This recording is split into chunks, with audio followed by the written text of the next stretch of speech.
Hey everyone, this is Jarrod Nickel, Executive Director for ProjectSui.com speaking, and today I'm going to take a look at Resistance Retribution for the PlayStation Portable. I don't do very many video reviews for the PSP because, sometimes they're more quirky titles or just more, smaller budgeted titles. But for titles like Resistance Retribution, I think it's important that we showcase just how impressive some of these titles can really be. If you've read any of my other reviews on the site for the PSP, especially Sony Ben developed games, you'll see that they are quite the developer. In fact, I'm quite the fanboy of them. So just, bear in mind that when you hear my comments about Resistance Retribution, because honestly, I think it's one of the very best portable games ever created.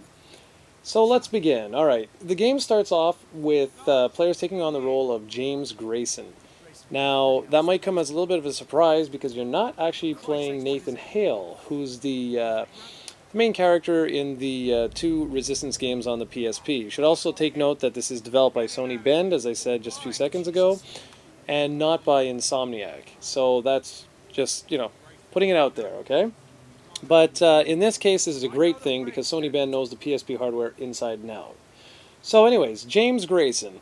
He's not infected, alright? Which means that when you play the game, you'll have to go around collecting health packs and things like that.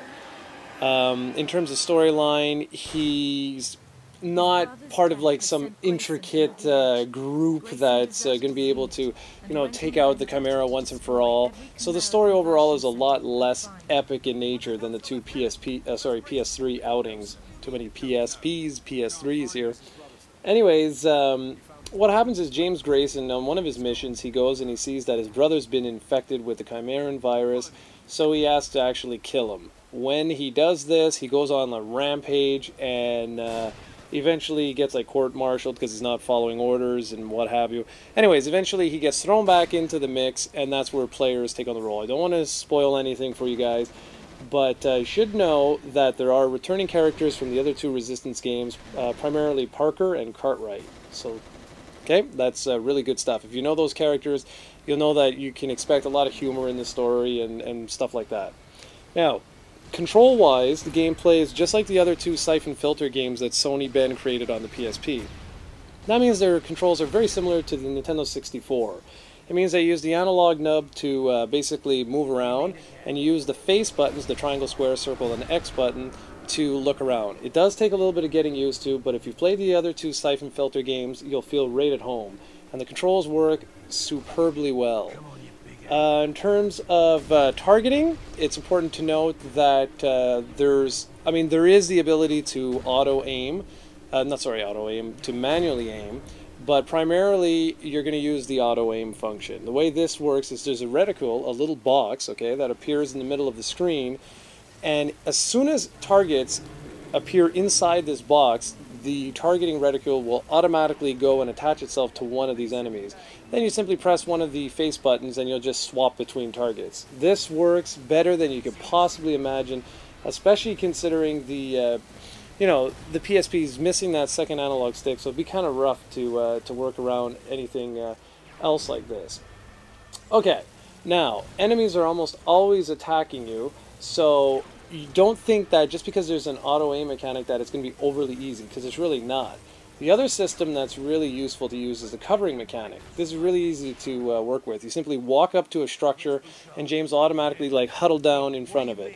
I only noticed one or two instances where it just didn't really work as well as I had planned, but for the most part it works really well.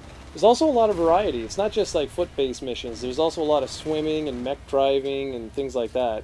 It actually works really well to help spice things up, so you don't always feel that you're doing the exact same thing over and over again.